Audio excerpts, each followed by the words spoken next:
फनकार ने दस्तक दी। फिर चलने लगा जादू और फूट पड़ा दरिया। ख्वाबों के खजानों का पत्थर हो के शीशा हो, लकड़ी हो के कपड़ा हो, धातु हो के नगीना हो, धागा हो या मिट्टी हो। हर शय से उभर आया जीवन का नया चेहरा। फनकार के हाथों से काढ़े गए ये चेहरे, आईना हैरत है, तहरीरे शिफाकत है, अनमोल विरासत है, अनमोल विरासत है।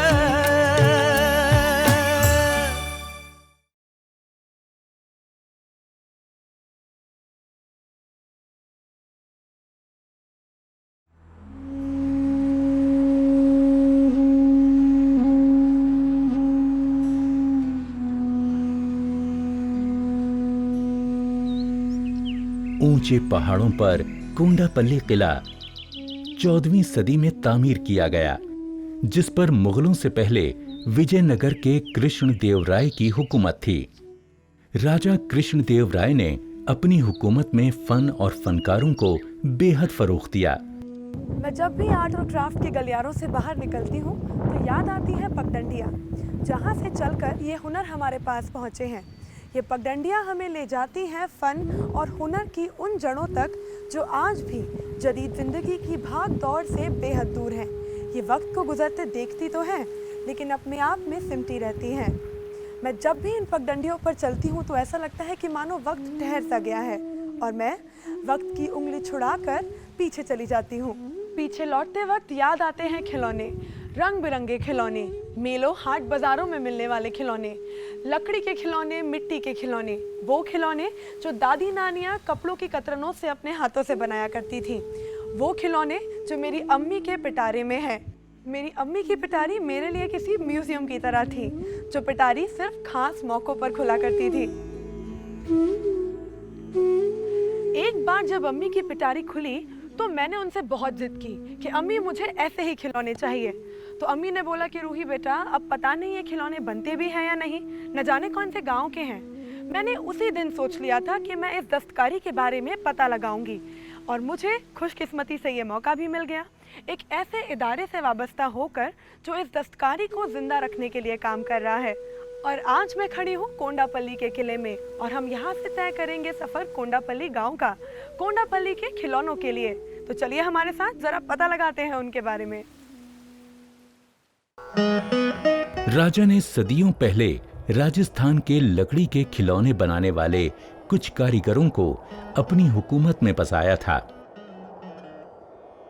कई सदियां गुजर गईं, लेकिन आज भी किले के साए में लकड़ी के खिलौने बनाने वालों का फन जिंदा है।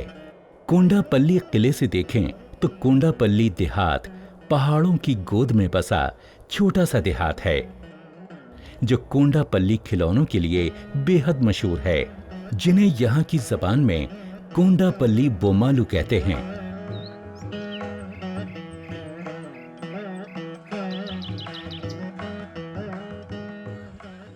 कोंडापल्ली किले से निकलकर अब हम आ पहुंचे हैं कोंडापल्ली गांव। ये गांव आंध्र प्रदेश के विजयवाड़ा शहर से लगभग 25 किलोमीटर दूर है और इस गांव में बनते हैं खास किस्म के लकड़ी के खिलौने, कोंडापल्ली टॉयज। इन खिलौनों के बारे में कहा जाता है कि ये सिर्फ सजावट का सामान या खेलने के लिए खिलौने ही नहीं, बल्कि इनमें समाया है जिंदगी का पूरा फलसफा। ये खिलौने आंध्र प्रदेश की खास कलाओं में से भी एक हैं। इन खिलौनों को आज तक मैंने सिर्फ अपनी अम्मी की पिटारी में देखा था, लेकिन आज मैं इन खिलौनों को करीब से देखूंगी। आज इन खिलौनों से होगा हमारा असल तारुफ। तो चलिए चलते हैं कोंडापल्ली गांव और पता लगाते हैं इन खिलौनों के बारे में।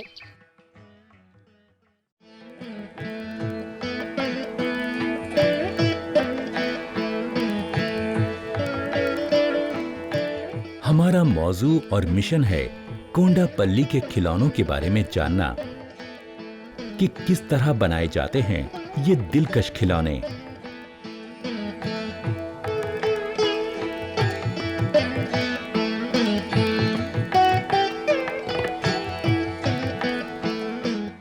कोंडापल्ली के खिलौने एक खास सफेद हल्की भूरी लकड़ी से तैयार किए जाते हैं, जिसे यहाँ की तेलुगु जबान में तैला पौनिकी कहते हैं।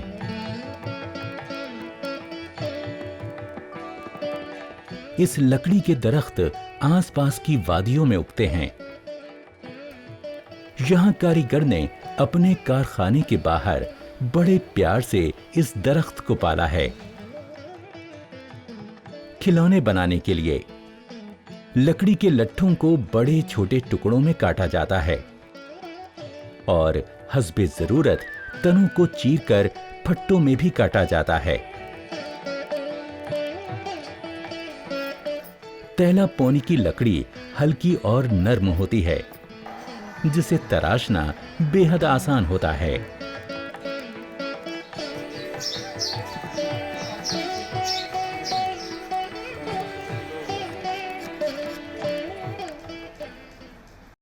कोंडापल्ली टॉयज बनाने के लिए तेल्लापानिकी नाम की एक लकड़ी का इस्तेमाल होता है। अब इस लकड़ी को किस तरह से खूबसूरत खिलौनों की शक्ल दी जाए, इसके लिए काम आते हैं कुछ औजार। अब इन औजारों के बारे में आइए जानते हैं एक माहिर से। कोंडापल्ली खिलौनों को बनाने के लिए कई तरह के औजार काम में लाए जाते हैं, जैसे एक्स, ड्रिल, बाउदरी, हथौड़े, रेतियां, छेनी, अकराफ वगैरह।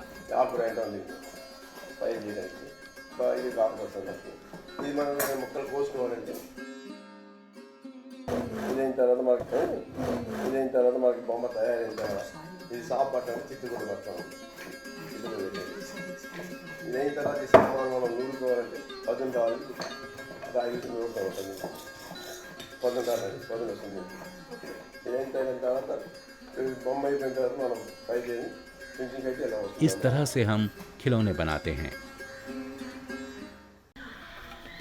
ये है पाल पचाका, जो बहुत ही अहम औजार है। ये औजार लकड़ी को तराशने के काम आता है।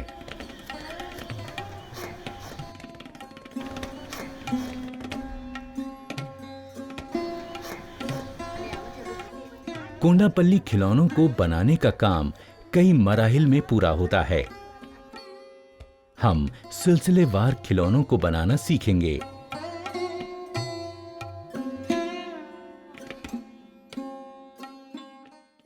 हर मरहले की अपनी खास तकनीक होती है, जिसके गवाह हैं ये खिलौने। इन खिलौनों को बनाने का तरीका बड़ा ही दिलचस्प है।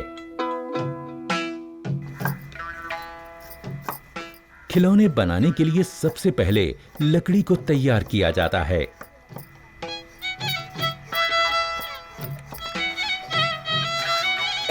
लकड़ी को हस्बे जरूरत छोटे छोटे टुकड़ों में काटा जाता है।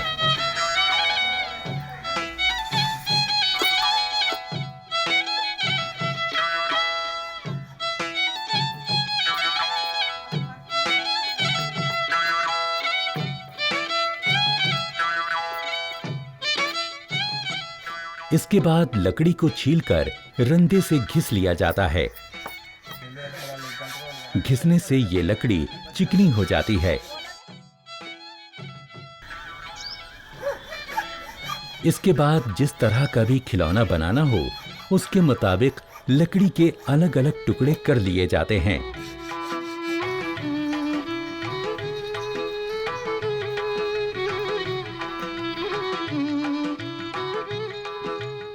लकड़ी के अलग अलग टुकड़ों से खिलौने के अलग अलग हिस्से तैयार किए जाते हैं।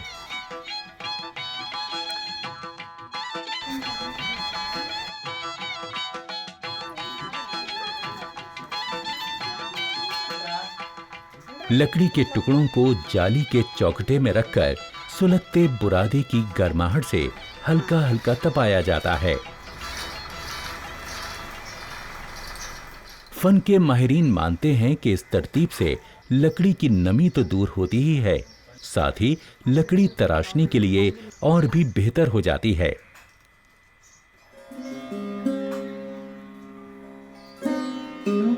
जब लकड़ी को हल्की गर्माहट में सेंक लिया जाता है तो उसको तराशना आसान हो जाता है।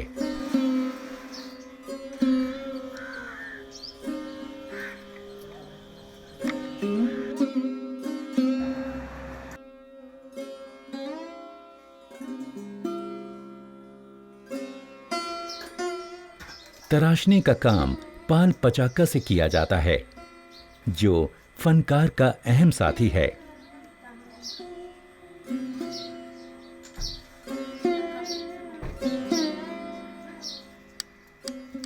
लकड़ी के टुकड़ों से खिलौनों के अलग अलग हिस्सों को एक ही कारीगर या एक ही कुंबे के कई अफराद मिलकर तराशते हैं।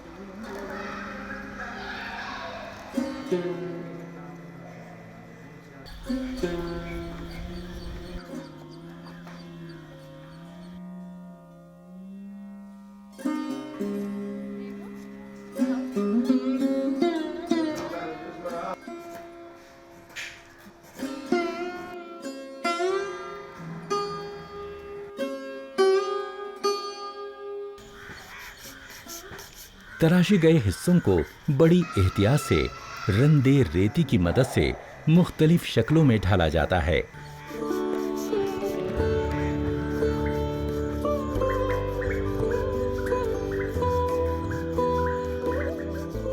तराशे गए खिलौनों के सभी हिस्सों को हमवार कर लिया जाता है।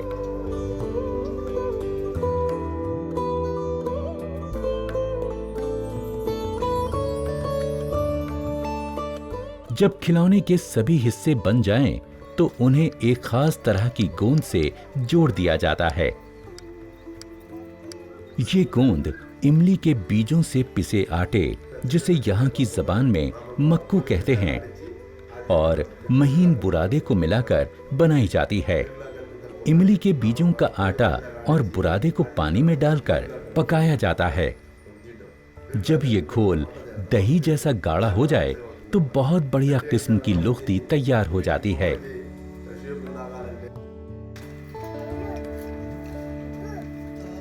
लुख्ती से खिलौनों के सारे हिस्सों को जोड़ दिया जाता है। ये लुख्ती बड़ी सख्त और पक्की होती है।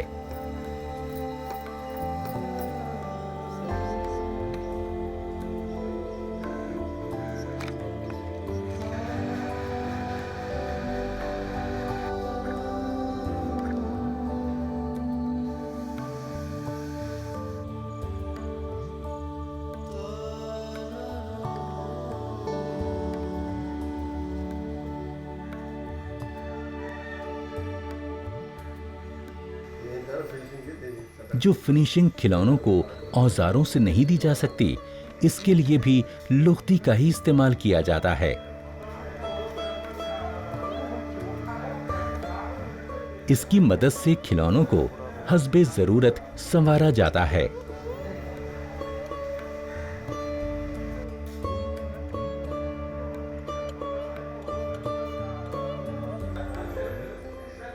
यहां फनकार दरबान की पगड़ी इसी आमेज़श से बना रहा है। इतना ही नहीं, इसका इस्तेमाल खिलौने की जरूरत के मुताबिक मनचाही शक्ल देने के लिए करते हैं।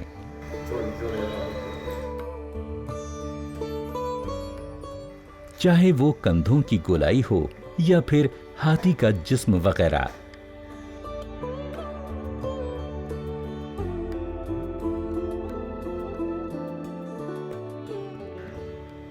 फनकार हस्बे जरूरत हर खिलौने को इस खास चीज से संवारता है। जब एक खिलौने को मुकम्मल शक्ल मिल जाती है तो उन्हें धूप या साए में अच्छी तरह से सुखाया जाता है। जब खिलौने सूख जाते हैं तो उन पर रेगमार्क यानी सैंड पेपर से रगड़कर पूरे खिलौने को हमवार चिकना मुलायम कर लेते हैं।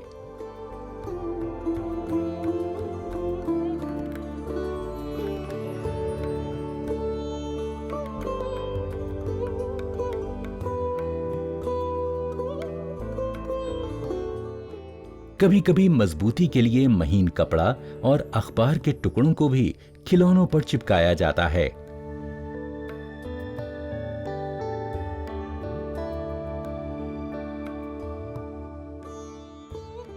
कोंडापल्ली खिलौने बनाने के लिए पहले खिलौनों के मुख्तलिफ हिस्सों को अलग अलग बनाया जाता है। मसलन इस हाथी और इस पर बैठे सवार का खिलौना बनाने के लिए सबसे पहले इस हाथी का शरीर, फिर इस हाथी के पैर, फिर इस हाथी की सूंड, इसके कान, इसका मुंह और इस सवार को बनाया गया होगा और फिर उन्हें साथ में इमली की गोंद से चिपकाया जाता है। और अब इस खिलौने को अंजाम देने के लिए और इसकी खूबसूरती में चार चांद लगाने के लिए इस पर बेहद खूबसूरत रंग किए जाएंगे। आइए देखते हैं। खिलौनों को अच्छी तरह से सुखा लेते हैं। खिलौने सूख जाने के बाद उन पर शुद्धा लगाया जाता है।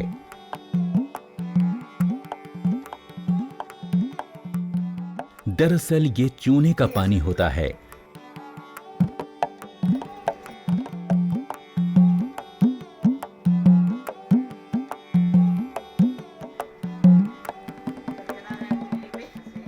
शुद्धा लगाने के बाद कारीगर अच्छी फिनिशिंग के लिए प्राइमर का कोट खिलौनों पर चढ़ाते हैं।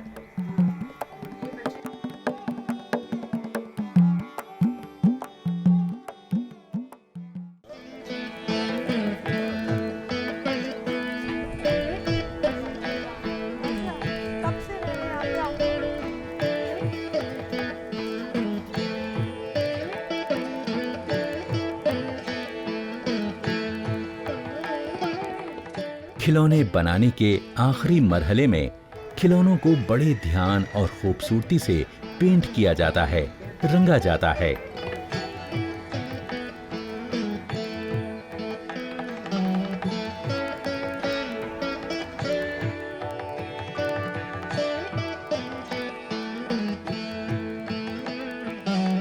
खिलौनों को रंगने के लिए पहले तो सिर्फ वेजिटेबल डाइस का ही इस्तेमाल होता था, लेकिन अब ज्यादातर उन्हीं खिलौनों को वेजिटेबल डाई में रंगा जाता है जो बाहर के मुल्कों में भेजे जाते हैं।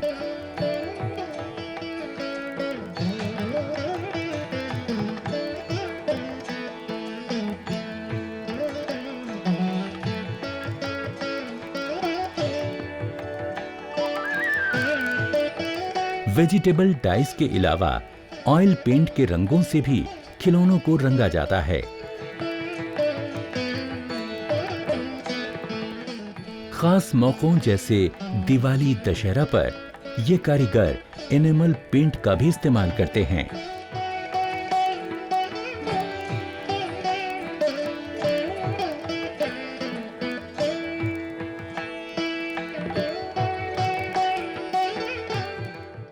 लक्ष्मी जी यहाँ पर वेजिटेबल डाई का इस्तेमाल करके इन दरबान के कोंडापल्ली खिलौनों में रंग भर रहे हैं।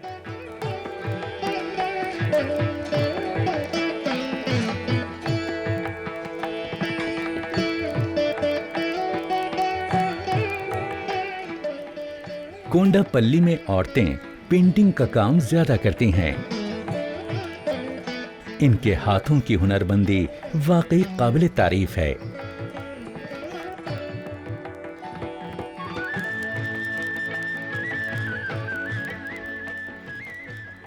पहले कोंडापल्ली गांव के कारीगर बकरी के बालों से बने ब्रश का इस्तेमाल करते थे, लेकिन अब बदलते वक्त के साथ ये दूसरी तरह के ब्रशेस का भी इस्तेमाल करने लगे हैं।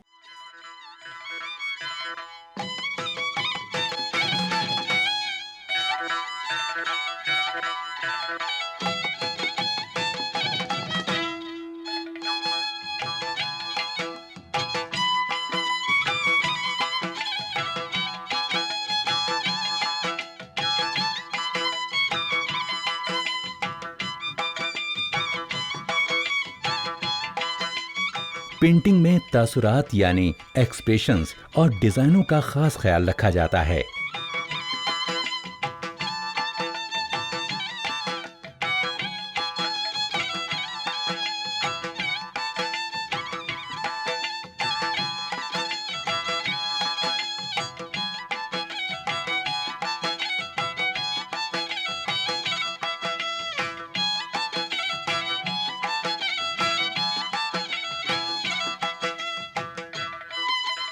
इन खिलौनों के चेहरों और नाक नक्श पर राजस्थानी सकाफत के रंग साफ तौर पर देखे जा सकते हैं। कारीगर रंगों की कारीगरी से खिलौनों में जान डाल देते हैं।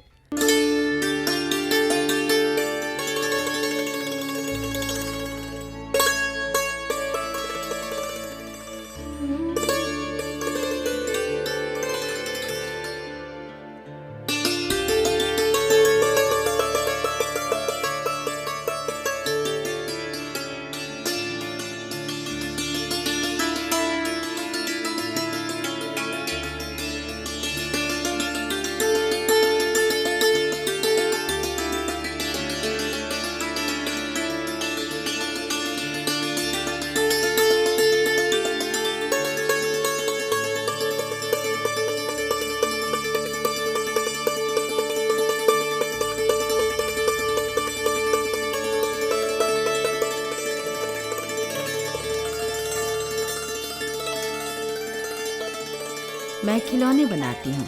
मेरे पेरेंट्स भी यही काम करते हैं और मेरे पति भी यही काम करते हैं। वो बनाते हैं और मैं पेंट करती हूँ। मेरे बच्चे भी यही काम करते हैं और वो साथ साथ पढ़ते भी हैं। एक बेटी MBA के पहले ईयर में है और दूसरी ग्रेजुएशन। हमारी बेटियों की शादी भी हो चुकी है। ये काम बहुत अच्छा लगता है हमें। जिस दिन हम काम करते हैं उस दिन सब ठीक रहता है। ये काम हमें बहुत अच्छा लगता है। इस देहात के हर घर में खिलौने बनते हैं। ये इनकी खानदानी रिवायत है। रोजगार का जरिया भी यही है। ये नेचुरल वेजिटेबल कलर्स हैं। इन्हें हमने आंध्र प्रदेश क्राफ्ट्स डिवीजन से खरीदा है। उसके बाद हमने इन्हें खुद बनाना शुरू किया। इनसे हमें बहुत फायदा हो रहा है। हमें बैरून ममालिक से भी और साथ ही आंध्र प्रदेश, कर्नाटक, चेन्नई से भी ऑर्डर मिल रहे हैं। इसे सीखने की वजह से कई सारे मौके हासिल हो रहे हैं। सरकार की तरफ से भी इसको बहुत फरोग मिल रहा है। तभी तो हम ये बना पा रहे हैं और यही काम कर रहे हैं। कोंडापल्ली के खिलौने बड़ी खूबसूरती से जिंदगी की नुमाइंदगी करते हैं।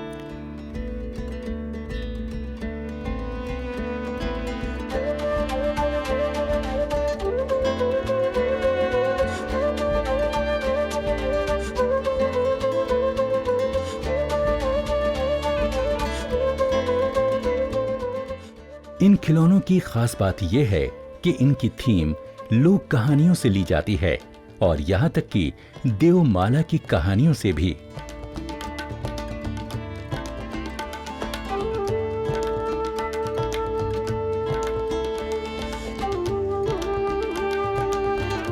यहाँ का दशावतार बेहद मशहूर है।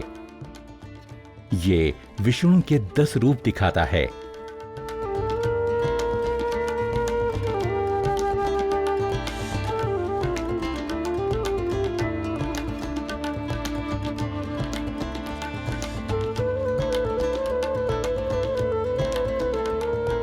यहाँ के फनकार अपने खिलौनों के जरिए देही जिंदगी का मुजाहरा करते हैं।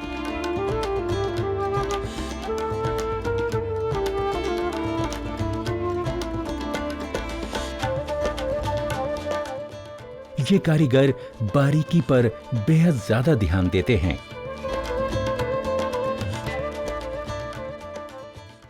खास बात यह है कि ये खिलौने हल्के हैं। इन खिलौनों का साइज 15 से 20 सेंटीमीटर से लेकर 40 सेंटीमीटर तक रहता है। ये दस्तकार आज नए नए तजुर्बे कर रहे हैं। पुराने नमूनों के संग नए नए नमूने बाजार में ला रहे हैं। इन्हें काम की कोई कमी नहीं। ये खिलौने 10 रुपए से लेकर 10,000 रुपए तक के हैं। ये बेहद खुशी की बात है कि आज कोंडापल्ली के खिलौने मुल्क और बैरून ममालिक में बेहद मशहूर हो रहे हैं और तोहफतन एक दूसरे को दिए जा रहे हैं। जिंदगी में कितने रंग भर देते हैं ये खिलौने। देखिए, इन्हें देखकर ऐसे लगता है कि अभी अलमारी से बाहर निकल आएंगे ये नन्हे अजूबे। खिलौनों में जिंदगी नक्श कर देना कितना मुश्किल काम है, पर कोंडापल्ली के कारीगरों ने इस काम को बखूबी कर दिखाया है।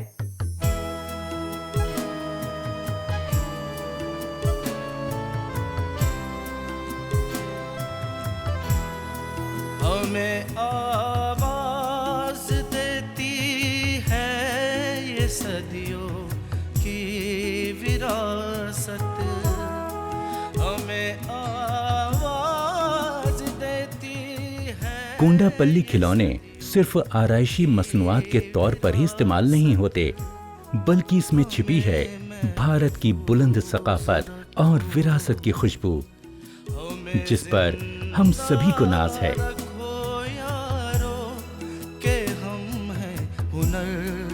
हिंदुस्तान के अनमोल विरासत, अनमोल विरासत। हमें आवाज देती है ये सदियों की विरासत, हमें महफूज रखो, हमें जिंदा रखो यारो, कि हम हैं हुनर हिंदुस्तान के। अनमोल विरासत, अनमोल विरासत, अनमोल विरासत, अनमोल विरासत। हम एक बार फिर से कोंडापल्ली के किले में आ पहुंचे हैं। इस किले के एक एक पत्थर से उस जमाने की जिंदगी और सोच की खुशबू आती है। तब के राजाओं की शाहपरस्ती की बदौलत कोंडापल्ली खिलौनों की शुरुआत जरूर हुई, लेकिन इसे जिंदा बनाए रखा यहाँ के कारीगरों की लगन और मेहनत ने। लेकिन अब इस विरासत को आगे बढ़ाया जाए, ये जिम्मेदारी सिर्फ उनकी नहीं बल्कि आपकी और हमारी भी है।